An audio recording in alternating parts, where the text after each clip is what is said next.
ગુરુ સાધુ હતા. હા બાપુ.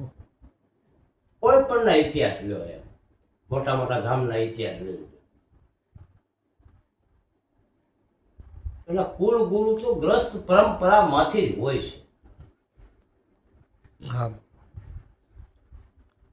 તો પછી ગ્રસ્તી સાધુ ને ફક્કડ સાધુ ને અતીત ને રામાનંદી નાથજી ને ઉદાસી ને વૈરાગી આ કરવાની જરૂર ક્યાં છે? સાધુ સાધુ જ હોય. પછી જન્મથી હોય તોય ભલે અને થયા હોય તોય ભલે. બરોબર. સાધુ ને સાધુ પ્રત્યે કમસે કમ લાગણી હોવી જોઈએ. સાધુ એક જ્ઞાતિ આખી અલગ છે. બાપુ. આપણે કહીએ ને 18 વરણ. હા. 18 માં 2 બીજા નાખો 20 થયા. 20 થાય. સાધુની જ્ઞાતિ નાખો એ વરણ અલગ છે. કિન્નરની જ્ઞાતિ નાખો એ વરણ અલગ છે. તો ટોટલ 20 વરણ છે.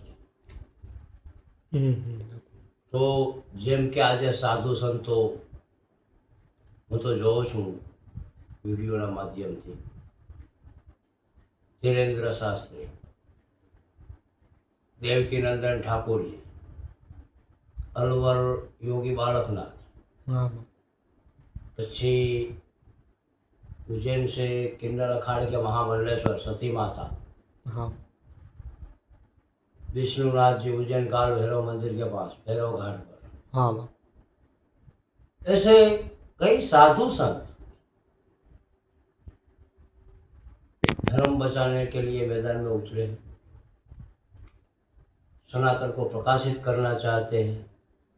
साधु किसी को न तो मरवाना चाहता है, वो सबको एक बनाना चाहते कि सब एक हो जाओ। भगवान ने तुमको पृथ्वी पर मनुष्य बनाकर भेजे, कोई ज्ञाति बनाकर नहीं। तो हमारी कोशिश यही है कि सिर्फ कुछ नहीं बनना है, मानव बन जाओ बस। ऐसी वैसी बातों में मत आओ, कई लोग लालच में मत आओ। आज हम लोग देख रहे हैं कि स्त्रियां अपने पति को मरवा रही है, पति अपनी पत्नी को मरवा रहा है, भाई भाई को मरवा रहा है। ये सब क्या चक्कर है? पहली बात तो ये कि ये भारत भूमि है, भारत में ऐसा होना ही नहीं चाहिए। कितनी नोटिस आई किसी को पता नहीं, भयंकर नोटिस आई महाकाल की, तो वही समझा रहा था वो, सुधर जाओ, मैं ये कर सकता हूँ। भूकंप, हाँ बाबू, पूरा पृथ्वी हिला दिया था उसने। हाँ बाबू, सिर्फ नॉर्मल चेतावनी, नहीं तो वो हिलाना चाहे तो पूरा हिला सकता है वो। उसके बाद आया बवंडर तूफान, समंदर से बड़े बड़े पेड़ उखाड़ कर फेंक दिए तेज हवा में। उसके बाद आया कोरोना, बता दिया सबको कोई किसी का नहीं है, अभी भी सुधरो। ये तीनों नोटिस महाकाल की थी, इसीलिए ये गांजा चिलम वाले जो कमेंट में लिख रहे हैं ना कि बाबा वो बिगाड़ रहे, बाबा के पास जमीन नहीं है, सबको बिना जमीन वाला करना चाहता है, उनको मैं हाथ जोड़ के विनती करता हूँ, ना समझ में आए तो लिखो मत ऐसा वैसा, समझ में ना आए तो चुपचाप रहो, बाकी समझने की कोशिश करो। उल्टा सीधा लिखना वाला होता है बुद्धू, क्योंकि मेरी कमेंट चारों तरफ से मैं देख रहा हूँ, मेरे को मैसेज मिल रहे हैं क्या आप मेरे कमेंट में आ रहा है।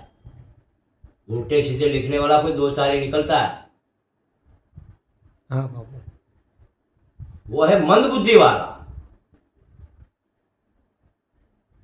पागल है वो। मैंने कब किसी को कहा कि तुम आपस में लड़कर मर जाओ? नहीं। कब किसी को कहा तुम 2 नंबर के धंधे करो? नहीं बापू, नहीं। कब किसी को कहा मैंने कि तुम पढ़ाई मत करो, बिजनेस तुम्हारा बंद कर दो? मेरा एक ही संदेश है बेटा, बिजनेस वाले बिजनेस में आगे बढ़ो, प्रगति करो। पढ़ाई वाले को यही कह रहा हूँ कि तुम अपने पिताजी के फालतू पैसे खर्च मत करो, पढ़ाई में ध्यान दो ताकि तुम्हारे माता पिता को भी शांति मिले। ये हमारा काम नहीं है, ये उनके माँ बाप का काम है।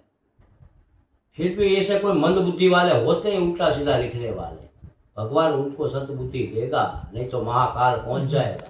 क्योंकि हम तो डायरेक्ट उनको फरियाद करते हैं, किसी को नहीं। हमारे कोई सुनने वाला है थोड़ी, न तो कोई नेता हमारी सुनता है, न कोई ऑफिसर सुनता है, लेकिन सबका बाप सुनता है हमारी। हम इंतजार नहीं करते, तुरंत ऑन द स्पॉट फैसला। तूने तो 10-11 दिन साथ में रहकर देखा उज्जैन नगरी में, काली गाड़ी छोड़ने आती है, वाइट गाड़ी लेने आती है। कैसे आती है, क्यों आती है? इसलिए मैं ऐसे लोगों के साथ वो बातचीत करना भी नहीं चाहता। मैं कई बार ऐसे वैसे प्रश्नों पर मैं फोन काट देता हूँ, मैं नहीं इंटरेस्ट लेता हूँ। मैं क्या लेना देना है गधों से बात करने से, मतलब क्या? जिनको सनातन शब्द की जानकारी नहीं है उनसे मैं बात भी नहीं करता हूँ। सनातन सत्य है, सनातन सर्वोपरि है, सनातन समभाव है।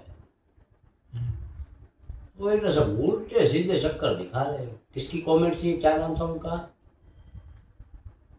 નથી યાદ नाम ले राठौड़, मुकेश राठौड़,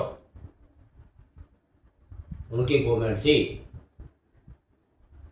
मुकेश राठौड़ को मैं समझाऊंगा, बेटा तेरे दिमाग में बैठे तो समझ, नहीं तो चुपचाप रह जा कोने में। तेरे नसीब में है तो सुन ले मेरी भाषा। અને બાપુ એવી કોમેન્ટ આવે છે કે છોકરાઓને જન્મો બાપો પીવડાવે છે અને બગાડે છે. हम लोग किसी को बिगाड़ते नहीं है, हमारे पास बिगड़े हुए आते हैं, हम लोग सुधारने की कोशिश में लगे हैं। आज पूरे दिन में मैंने अभी चिलम पिया, मुझे चिलम पीने का शौक नहीं है। हमारे भरोसे पर आते हैं बच्चे, यहाँ बाप के भरोसे पर नहीं रहते, हमारे भरोसे रहते हैं। बच्चों का बाप हमको कह रहा है कि महाराज हमारा बच्चा तुम्हारे पास है, उसे समझाओ। हम लोग समझाने की कोशिश कर रहे हैं। गालियाँ देता हूँ मैं, आप तो देख रहे हो ना महाराज, હા બાપુ गालियाँ देता हूँ, मैंने नहीं पैदा की। फिर भी ऐसे उल्टे सीधे कोई मुकेश राठौड़ जैसे गधे होते हैं दुनिया में। हमें नहीं पड़ता मुकेश, फेस टू फेस मत आना बेटा।